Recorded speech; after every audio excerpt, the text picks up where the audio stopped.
আসসালামু আলাইকুম গাইস। আজ বুধবার।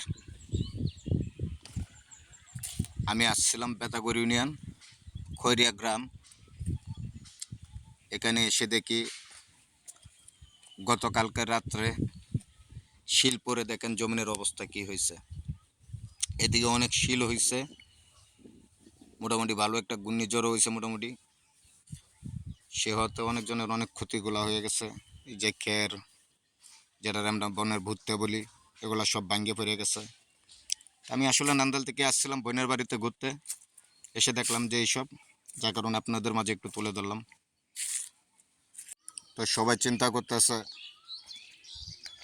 যে জমিনগুলা শিল পরে পাতাগুলা সব নিচে পড়ে গেছে, তো এই জমিনগুলা কেমনে কি হবে। সবাইরে বললাম যে ইনশাল্লাহ আল্লাহর রহমতে কোনো সমস্যা নাই, আল্লাহ পাক যা করে ভালোর জন্যই করে, এ বলে সকলকে একটু সান্ত্বনা দিলাম। এখন আবার চলে আসবো আমি নান্দাইল বাস স্ট্যান্ডে। সবাই ভালো থাকবেন। আসসালামু আলাইকুম।